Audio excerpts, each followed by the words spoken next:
Break के बाद फिर स्वागत है आप सभी का। चलिए अब आपको दिखाते हैं 4 की चौसर में खास खबर मध्य प्रदेश की, जहां मुख्यमंत्री डॉक्टर मोहन यादव ने विभागों की समीक्षा बैठक की। नगरीय प्रशासन विभाग की बैठक में जहां मुख्यमंत्री मोहन यादव ने सख्त निर्देश जारी किए हैं। आवंटित मद की राशि दूसरे मद में खर्च करने पर सीएम ने नाराजगी जताई है। नगरीय निकायों में इस तरह के कई मामले सामने आ रहे हैं, जिसको लेकर मुख्यमंत्री ने जांच के निर्देश भी दिए हैं। नगरीय निकायों की वित्तीय व्यवस्था को सुदृढ़ किया जाए।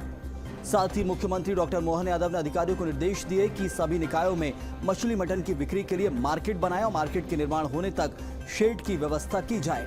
तो सबसे पहला आदेश जहां जारी हुआ था मांस और अंडे की बिक्री को लेकर कि एक तरफ जहां खुले में ये बाजार नहीं लगेंगे, और अब इसी को लेकर आदेश जारी किए कि नगरीय निकाय व्यवस्था बनाकर दे, मार्केट बनाकर दे, लेकिन जब तक बाजार नहीं बनता तब तक टी शेड बनाई जाए। लेकिन सबसे ज़रूरी चीज़ कि एक मद की राशि दूसरे मद में खर्च करना।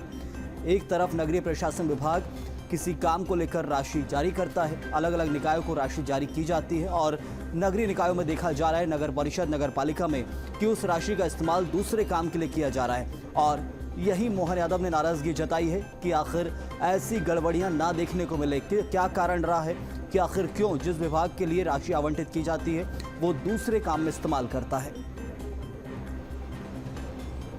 तो सीएम मोहन यादव ने नगरीय प्रशासन विभाग की बैठक में कई अहम फैसले लिए हैं। उन्होंने इंदौर की हुकुमचंद मिल के मजदूरों को भी उनका बकाया पैसा देने की बात कही है। बैठक में उन्होंने 464 करोड़ रुपए की राशि को मंजूरी दी है। तो हुकुमचंद मिल का ये पुराना मामला इंदौर का, जो एक तरफ देखा गया कि हमेशा 1991 से ही अलग अलग राजनीतिक चुनाव में जब भी चुनाव हुए हैं ये राजनीति का केंद्र रहा है, और अब इस मुद्दे को हल करते हुए 464 करोड़ रुपए की राशि की मंजूरी दी है। और तो एक बड़ी बैठक नगरीय प्रशासन विभाग की जहां ली है मोहन यादव ने, और इसी बैठक को लेकर और विस्तार से जानकारी भी लेंगे हमारे संवाददाता मनोज राठौर से।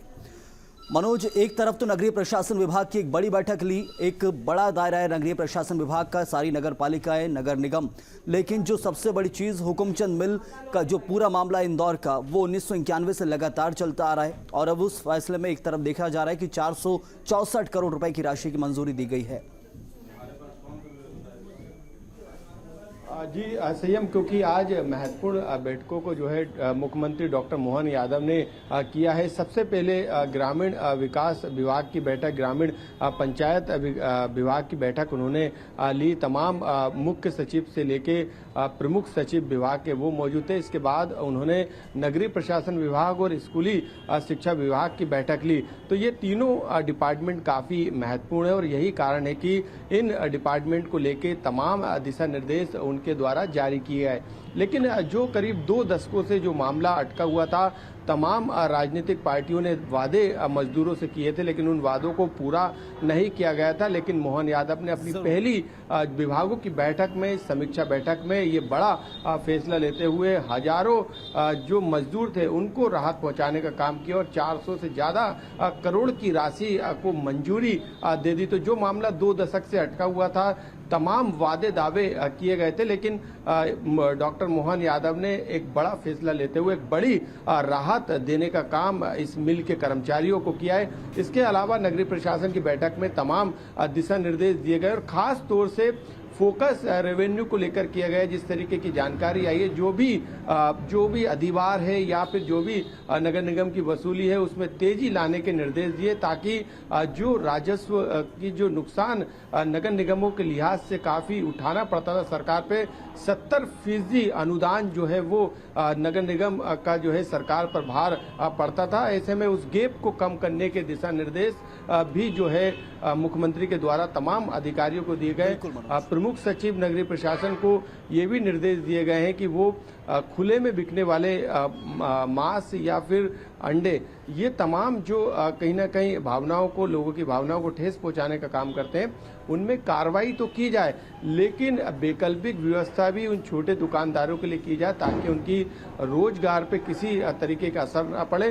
तो एक सकारात्मक कदम भी जो है मुख्यमंत्री ने यहाँ पर बढ़ाया है, और ऐसे मार्केट बनाने के लिए, डेवलप करने के निर्देश भी दिए। साथ में उन्होंने ये भी कहा है अभी अस्थायी रूप से मार्केट डेवलप कर लें, बाकी आने वाले समय में इन्हें स्थायी रूप से मार्केट भी दिया जाए। स्कूली शिक्षा विभाग की समीक्षा भी डॉक्टर मोहन यादव के द्वारा की गई।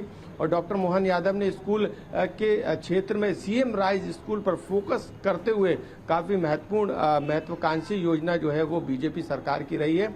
ऐसे में इन स्कूलों को तेजी से काम करने के साथ इन स्कूलों को तेजी से शुरू करने के निर्देश अभी मुख्यमंत्री डॉक्टर मोहन यादव के द्वारा तमाम स्कूली शिक्षा विभाग के अधिकारियों को दी गए। इसके अलावा ग्रामीण पंचायत विकास को लेकर भी जो भी राशि जारी की गई है उन राशि को उसी विभाग की योजनाओं में खर्च करने के निर्देश दिए, यानी जो मद जिस राशि के लिए आवंटित किया गया है उसी मद में उस राशि को खर्च किया जाए। बिल्कुल मनोज, तो स्कूली शिक्षा विभाग हो, नगरीय प्रशासन विभाग या फिर पंचायत विभाग, सबकी बैठक ली गई। अलग अलग जो मुद्दे पहले के समय से होल्ड थे उन मुद्दों को भी उठाया, चाहे स्कूली शिक्षा विभाग में सीएम राइज के मुद्दे हो या फिर नगरीय प्रशासन विभाग से जुड़ा हुकुमचंद मिल का मुद्दा, जो बीते कई दशकों से राजनीति में केंद्र बना हुआ था। कहा जाए कि मालवा निमाड़ की राजनीति का केंद्र ये मुद्दा बना हुआ था, लेकिन अब उसे हल कर लिया गया है। लौटेंगे आपके पास।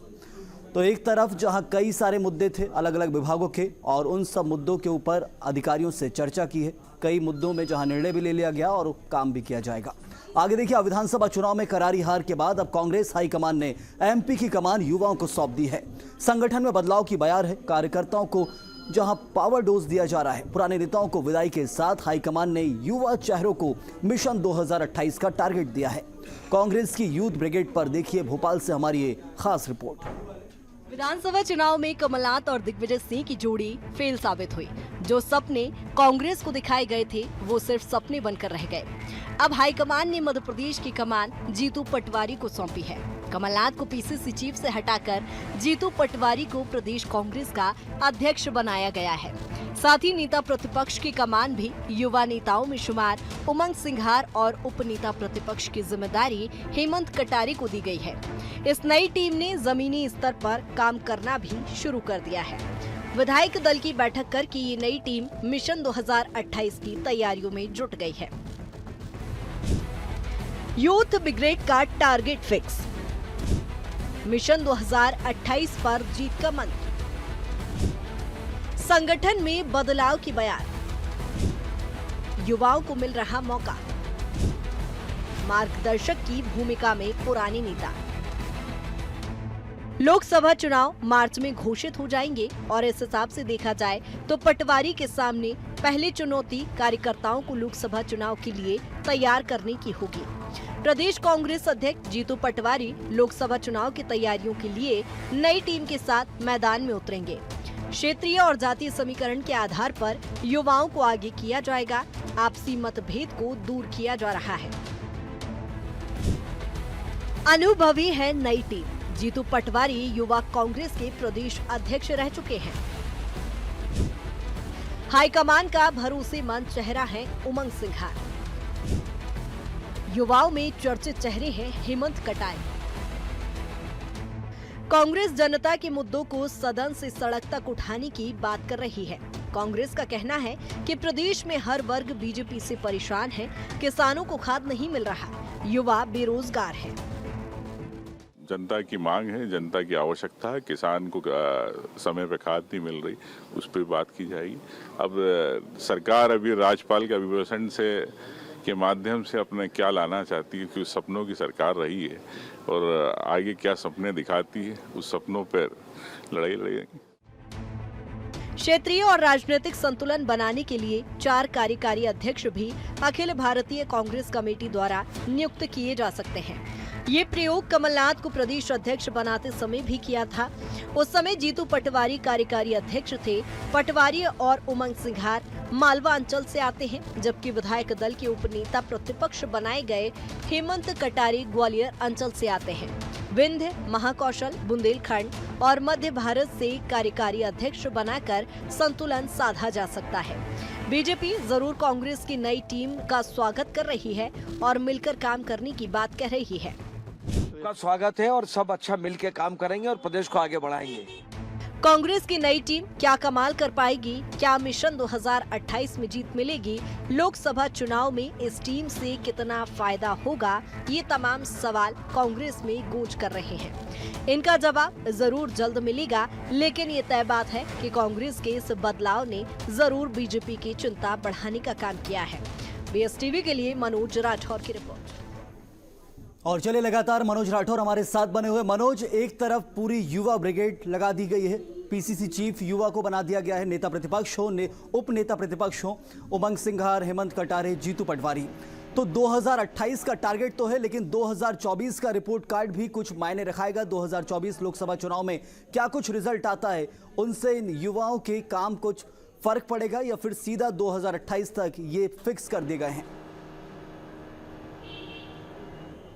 संयम, बिल्कुल जिस तरीके के सवाल हैं वो कांग्रेस के अंदर भी यही सवाल लगातार गूंज कर रहे हैं, क्योंकि यदि हम देखें 2018 का चुनाव, तो 2018 का चुनाव जो लड़ा गया था वो अनुभव और युवा चेहरों के साथ लड़ा गया था। यानी ज्योतिरादित्य सिंधिया जो आज बीजेपी में है, उनके साथ ये चुनाव कमलनाथ और दिग्विजय सिंह ने लड़ा था। लेकिन क्योंकि 2018 में जिस तरीके से सत्ता गई, सिंधिया जो है वो अपने पूरे समर्थकों के साथ बीजेपी में शामिल हुई। और 2023 की बात करें तो सिंधिया जो है वो बीजेपी में है और उन बीजेपी को उसका कहीं ना कहीं फायदा भी युवा के तौर पे मिला।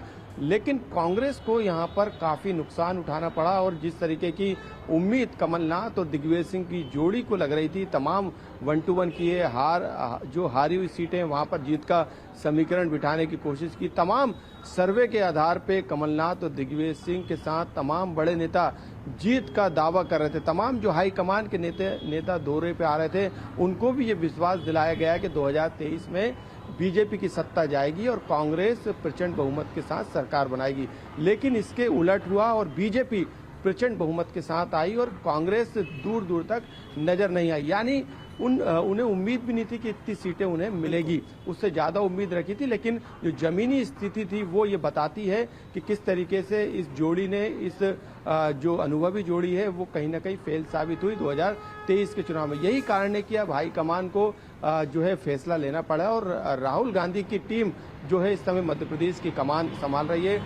प्रदेश अध्यक्ष कांग्रेस के जीतू पटवारी को बनाया गया है, जो कि आज जो है शपथ उनका कार्यक्रम है पीसीसी में शपथ ग्रहण का। इसके अलावा नेता प्रतिपक्ष उमंग सिंघार, जो कि भरोसेमंद चेहरे कहे जाते, हाईकमान के कई प्रदेश की चुनाव प्रबंधन की जिम्मेदारी उन्हें दी गई थी। और युवा चेहरे के तौर पे यदि हम हेमंत कटारे की बात करें तो उन्हें भी उप नेता प्रतिपक्ष बनाया गया है। तो यहाँ पे ये साफ हो जाता है कि लगातार जिस तरीके की राजनीति कमलनाथ और दिग्विजय सिंह के कार्यकाल और उनकी जोड़ी और उनकी जिम्मेदारी के बीच में देखी गई थी, अब जो राजनीति है वो आगे बढ़ते हुए युवा चेहरों पर आके टिक गई। यही कारण है कि हाईकमान ने इन पर विश्वास जताया और टारगेट फिक्स कर दिया है कि 4 महीने में लोकसभा के चुनाव में जो स्थिति है, जो एक सीट कांग्रेस की छिंदवाड़ा से है, उस संख्या को बढ़ाने का काम करना है। साथ में 2028 का टारगेट भी जो है यहाँ पर फिक्स करने का काम हाईकमान ने कर दिया है, क्योंकि सदन से सड़क तक जनता के मुद्दों की लड़ाई ये युवा टीम लड़ेगी, तो इसका असर जनता में देखा जाएगा। तो अब जो है बीजेपी के लिए जरूर चिंता की बात है कि आखिरकार इस युवा टीम से वो कैसे निपटेगी और 2028 के टारगेट को कैसे पूरा करेगी। बहुत बहुत शुक्रिया आपका मनोज जानकारी के लिए। तो 2028 के साथ 2024 के लोकसभा चुनाव में क्या रिपोर्ट कार्ड बनता है, कांग्रेस कितनी सीटें जीतती है, कितना वोट प्रतिशत बढ़ता है, वो भी इन युवाओं के चेहरे पर बहुत डिपेंड करने वाला है कि आखिर क्या कुछ रिपोर्ट कार्ड 24 से बनेगा, क्योंकि जिम्मेदारी 28 की दी गई है, लेकिन 24 का रिपोर्ट कार्ड मायने जरूर रखाने वाला है।